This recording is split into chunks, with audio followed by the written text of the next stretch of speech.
Halo, apa kabarnya kalian? Selamat pagi dan tetap semangat. Sudah lama kita tidak bertemu ya di dalam sebuah video.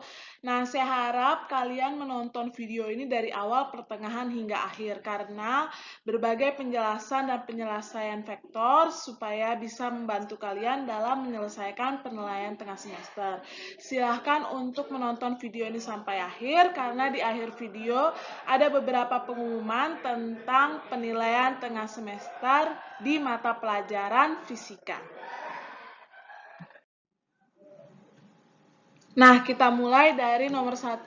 Gambarkan vektor-vektor jika A 2 cm, B 4 cm, dan C 2 cm. Nah, maksudnya di sini ialah nanti kalian gambar A itu ya sepanjang 2 cm, B-nya sepanjang 4 cm, dan C-nya 2 cm. Jadi harus menggunakan penggaris untuk penyelesaian atau penggambaran vektor sendiri. Kita mulai dari yang A. A itu adalah A plus vektor B plus vektor C.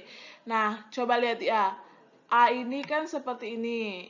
Nah, jadi gambarnya seperti itu. Nah, B. Nah, B kan panjangnya 4 cm, jadi harusnya lebih panjang. Kemudian vektor C. Nah, lihat. Ujung vektor A. Sebentar ya, kita rubah ini. Ujung vektor A atau kepala vektor A yang ini bertemu dengan ekor dari vektor B. Kemudian vektor B kepalanya ketemu ekor vektor C. Nah, jadi penggambaran seperti itu ya. Setelah A kan plus vektor B, berarti kepalanya A ketemu ekornya B. Nah, begitu juga dengan B dan C, berarti kepala B ketemu ekor C. Nah, untuk hasil vektornya itu ialah ekor yang awal dan kepala yang terakhir. Inilah penjumlahan dari vektor A plus vektor B plus vektor C.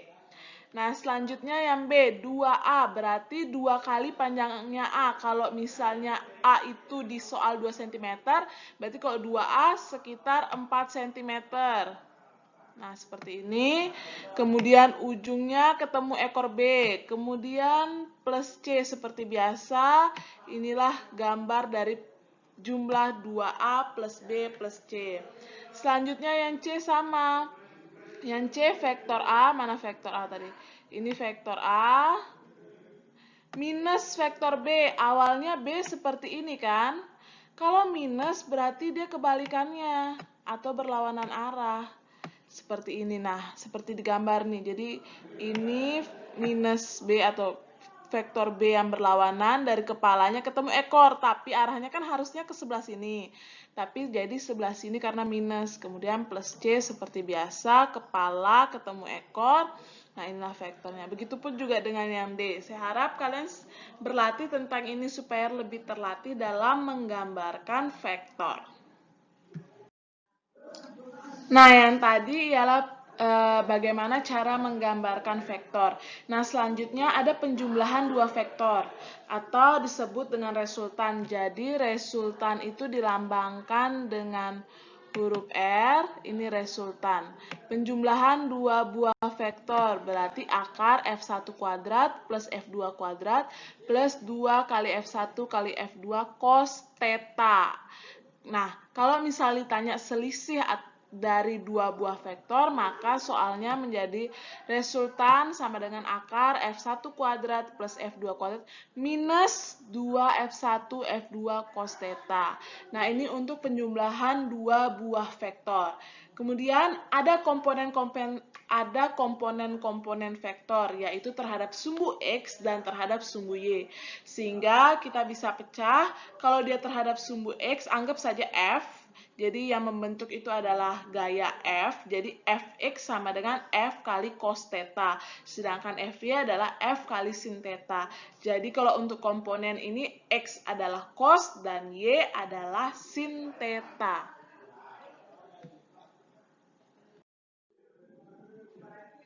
Nah, ini saya beri contoh.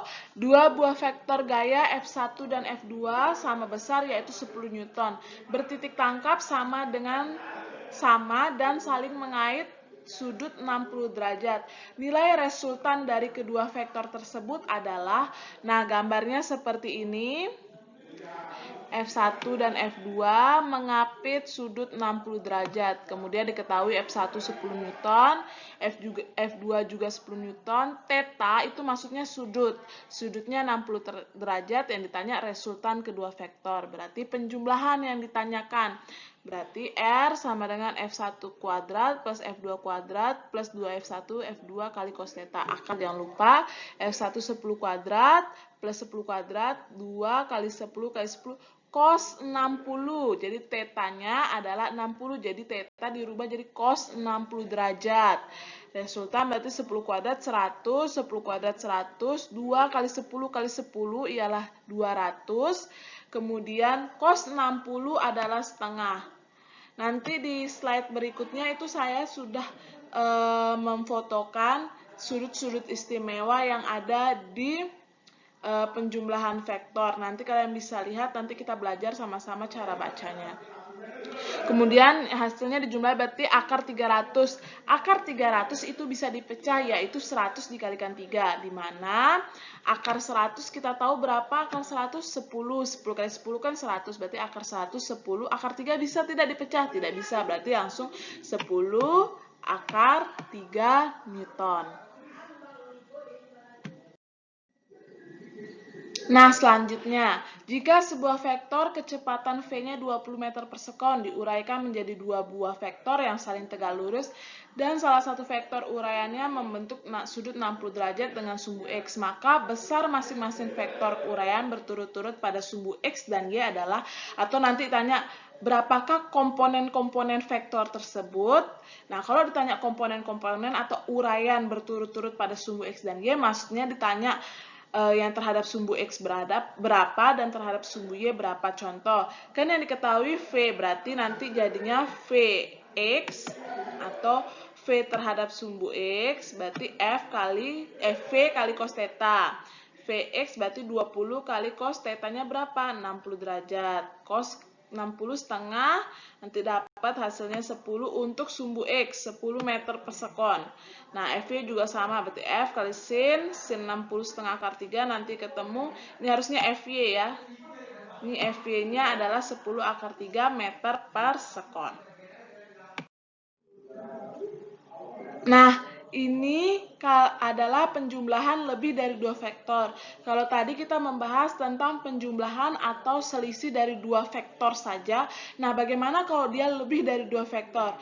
Nah, kalau dia lebih dari dua vektor, nanti kita akan sama-sama menonton video. Satu video ada di video ini dan satu video ada di luar. Jadi kalian lihat videonya seperti apa dan catat sehingga kalian bisa paham kapan penggunaannya atau bagaimana penyelesaian dari penjumlahan lebih dari dua vektor. Nah, kita lihat sudut istimewanya, itu sudah saya tuliskan, sin 0 berarti 0 derajat, sin 0 derajat 0.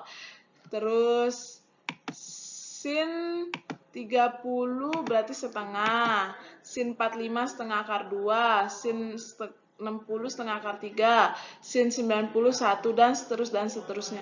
Nanti untuk PTS, kalau belum diketahui di soal, kalian bisa melihat video ini berapa sin kostannya. Nah, biasanya di soal juga ini ada sin 37, cos 37 langsung diketahui. Silahkan untuk dicatat sehingga nanti pas ulangan tengah semester tidak bingung lagi ini berapa nilainya, ini berapa nilainya. Ini adalah ketentuan sehingga tidak bisa untuk dirubah. Jadi kalian bisa catat dan atau dihafalkan sendiri.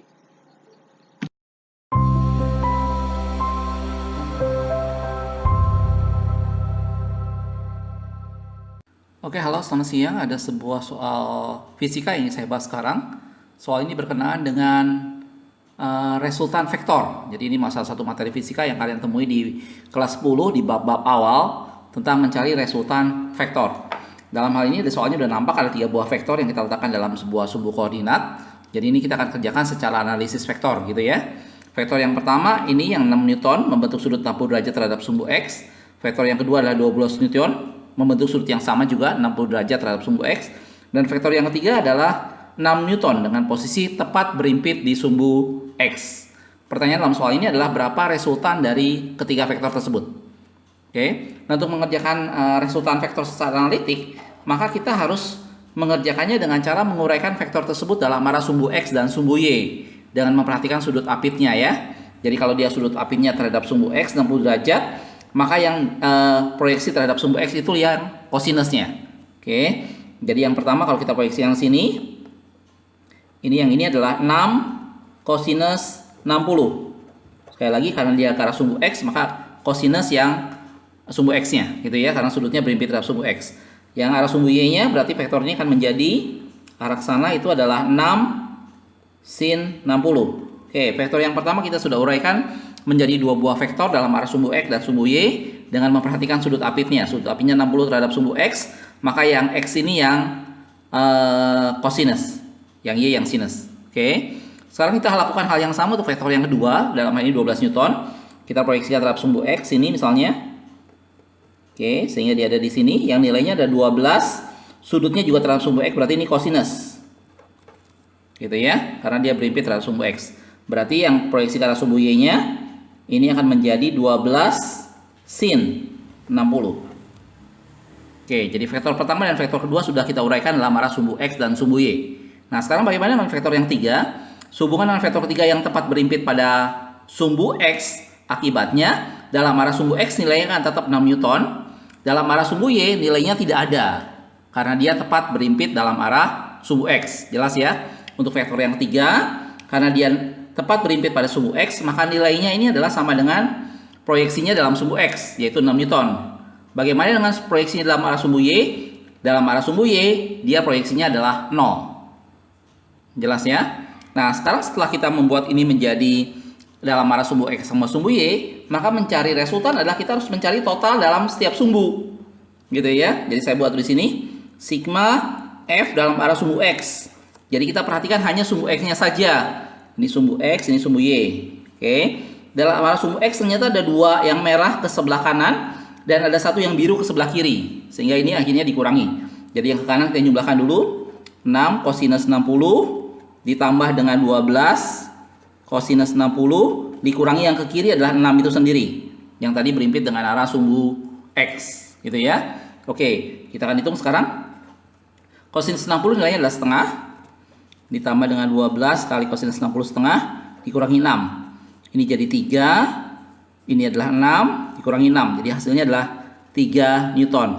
Ini adalah total gaya yang bekerja dalam arah sumbu X. Nah, setelah itu kita akan kerjakan sekarang dalam arah sumbu Y-nya, total gayanya, sigma F dalam arah sumbu Y. Dalam sumbu Y, kalau kita perhatikan dalam arah sumbu Y, ada dua yang merah, satu ke atas, satu ke bawah. Sedangkan yang sini tidak ada karena tadi saya sudah bilang, dia tepat berimpit pada sumbu X sehingga proyeksinya dalam arah sumbu Y menjadi 0. Jadi kita hanya melihat ada dua buah vektor, satu 6 sin 60 yang ke atas dan satu lagi yang ke bawah. Akibatnya ini akan dikurangi. Mana kurang mana tidak ada masalah saya rasa. Toh nanti akan kita kuadratkan gitu ya. Jadi saya anggap yang ke atas dikurangi yang bawah. 6 sin 60 dikurangi dengan yang ke bawah adalah 12 sin 60. Sekali lagi, ini ditambah karena dia sama-sama ke kanan, dikurangi karena ini ke kiri. Yang ini dikurangi karena satu ke atas, satu ke bawah. Arah berlawanan dia akan dikurang. Kalau yang searah dia akan di jumlah biasa. Bisa ya? Oke, saya lanjutkan. 6 sin 60 di sana adalah setengah akar 3. Dikurangi dengan 12 kali dengan setengah akar 3. Kalau kita selesaikan ini menjadi 3 akar 3 dikurangi dengan 6 akar 3. Oh, ternyata hasilnya negatif. Seperti tadi saya sudah bilang, ini tidak ada masalah. Minus 3 akar 3 Newton. Sekali lagi ini tidak ada masalah mana kurang mana. Kenapa? Karena nanti pada waktu mencari resultan kita akan kuadratkan. Nah, setelah dapat sigma F dan sigma Y-nya, Fx dan Fy-nya, baru kita bisa dapat resultan dari ketiga vektor ini adalah Pitagoras dari sigma tadi, Fx kuadrat ditambah dengan sigma Fy kuadrat. Ini saya coba jelaskan setahap demi setahap. Kalau Anda lancar, boleh bisa langsung bisa lewati beberapa langkah, silahkan. Gitu ya. Kita masukkan 3 kuadrat ditambah dengan minus 3 akar 3 kuadrat. Ini Fx, ini Fy-nya. Oke. Berarti ini adalah akar 9 ditambah dengan ini adalah 27. Didapat akar 36. Jadi resultan vektor ini adalah 6 Newton. Itu akar 36. Jelas ya, kalau kita lihat dalam pilihannya itu adalah D. Jadi mencari resultan vektor apabila dia lebih dari 2 vektor, biasanya kita gunakan metode analitik. Dalam metode analitik, vektor tersebut kita akan letakkan dalam sebuah sumbu koordinat. Ya, setelah kita letakkan dalam sebuah sumbu koordinat, maka kita akan uraikan dalam antara sumbu X dan sumbu Y dengan memperhatikan sudut apitnya. Ya, kalau sudut apitnya nempel ke X, maka yang X yang cos. Dan setelah itu kita cari resultan dalam arah sumbu X dan sumbu Y yang kemudian kita akan pitagoraskan. Itu adalah resultan dari vektor tersebut. Oke, mudah-mudahan bisa dipahami. Kalau ada masalah, ada sesuatu yang nggak jelas, silahkan Anda bisa tulis di kolom komentar di bawah ini. Makasih. Nah, untuk penyelesaian penjumlahan dua vektor ini, saya harap kalian sudah menonton video sebelumnya, yaitu di video ini dan video satu lagi yang saya taruhkan di luar.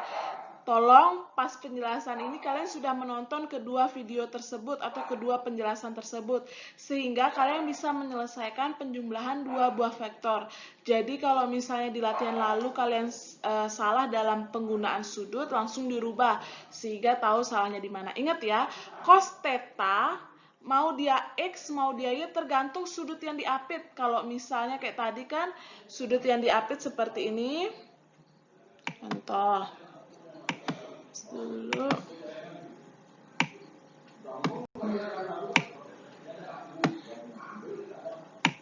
Ini dia.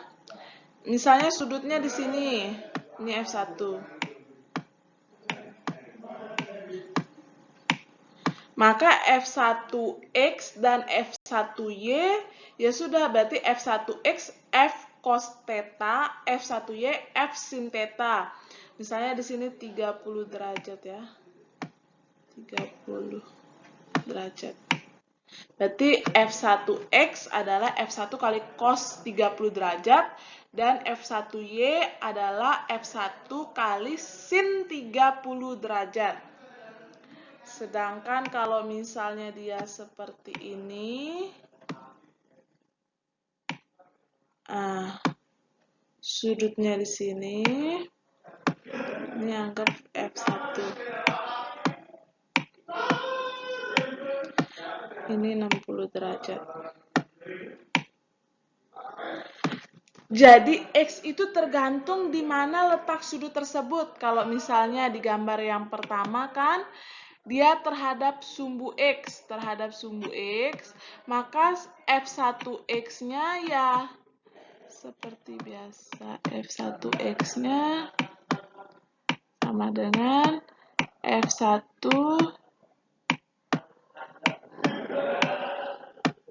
cos theta. Ini kalau kasusnya seperti ini.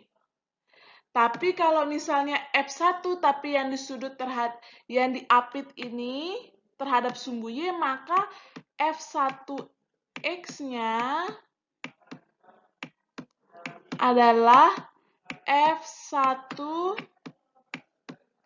sin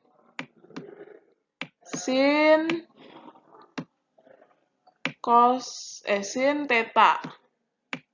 Jadi tahu ya perbedaannya. Kalau misalnya tadi ini gambar yang pertama ini dia diapit terhadap sumbu X. Kalau ini kan terhadap sumbu Y, anggap sumbu Y di sini. Terhadap sumbu Y, maka tetap X-nya itu F1 cos theta, F1-nya F1Y-nya F1 sin theta. Sedangkan kalau misalnya F1 diapit terhadap sumbu Y seperti ini, kan lihat nih perbedaannya. Maka F1X-nya menjadi F1 sin theta dan F1-nya menjadi F1Y-nya menjadi F1 cos theta. Jadi Y-nya ini karena karena Y-nya ini mengapit sudut, maka F1Y-nya menjadi cos dan F1X-nya menjadi sin. Lihat, tergantung sudut yang diapit di sebelah Y atau di sebelah X. Jangan sampai keliru. Jadi tolong perhatikan dua video tersebut, video sebelum slide ini dan video yang di luar itu. Itu sangat jelas penjelasannya. Kalau bisa kalian sambil mencatat, bahkan sambil diulang-ulang, sehingga penyelesaian untuk PTS-nya kalian bisa memahami bagaimana untuk penyelesaiannya. Jangan sampai terbalik. Jadi untuk kemarin kan kita sempat video call grup WA, jadi tidak ada tuh, maksudnya tadi kita bilang kalau misalnya sumbu Y ya berarti sisanya itu berapa, jadi itu salah ya. Jadi yang benar seperti ini atau seperti kedua video tersebut. Jadi diulangi ya latihan soalnya itu seperti apa penyelesaiannya. Nah, lanjut kita ke soal yang terakhir. Dina bergerak ke utara sejauh 10 meter, kemudian berbelok ke arah barat sejauh 8 meter. Berapa perpindahannya Dina? Kita lihat. Kita ganti warna dulu supaya lebih bagus, warna biru. Bergerak sejauh utara, lihat ini utara kan begini, berarti ke atas ini. Ini utara sejauh 10 meter. Berbelok ke arah barat, berarti barat ini. Berarti ke kiri. Sudah ke kiri, ingat kalau berbelok kepala yang awal ketemu ekor yang kedua, berarti ke 8 meter, berarti di sini tempatnya. Ya, bergerak sejauh 8 meter ke arah barat. Berapa perpindahannya? Perpindahannya yang tadi saya jelaskan di awal. Makanya penting untuk menggambarkan atau tahu penjelasan menggambarkan vektor. Jadi perpindahannya ya ini, lihat. Bentuknya segitiga, berarti kalau bentuk segitiga kita menggunakan rumus Pitagoras, di mana anggap di sini C, di sini A, dan di sini ialah B. Nah, anggap seperti itu. Berarti C sama dengan A kuadrat plus B kuadrat. A kuadratnya 10, B-nya 8, berarti 164. 164 itu bisa dipecah. Ingat kalau masih bisa dipecah, itu dipecah. Berarti 4 kali 41. Akar 4 berapa? 2. 41 bisa tidak diakarkan? Tidak bisa lagi. Jadi tetap akar 41. Jadi jawabannya 2 akar 41.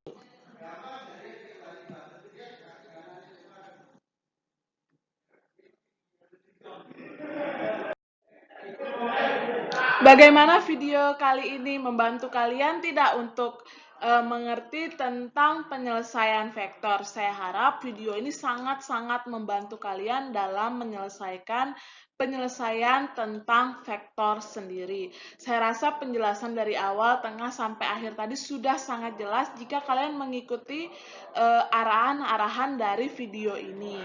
Nah, untuk penilaian tengah semester fisikanya itu berupa 15 butir soal, di mana 15 itu terdiri dari 10 soal vektor dan 5 soal yang kemarin atau bab yang kemarin.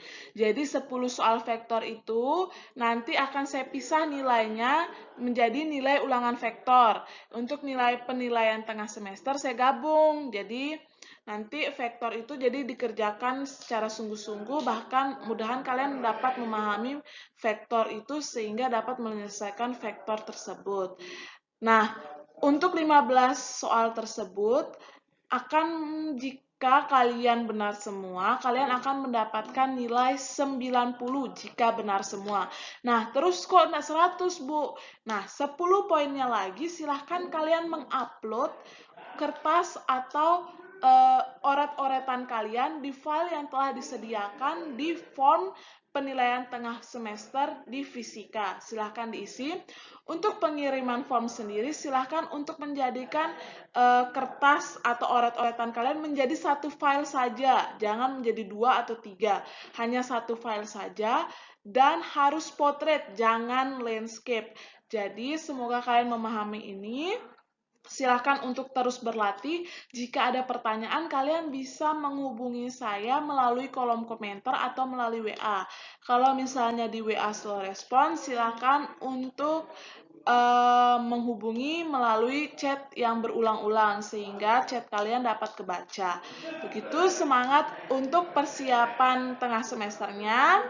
Jangan lupa untuk belajar dan berlatih sehingga kalian mendapatkan nilai yang maksimal.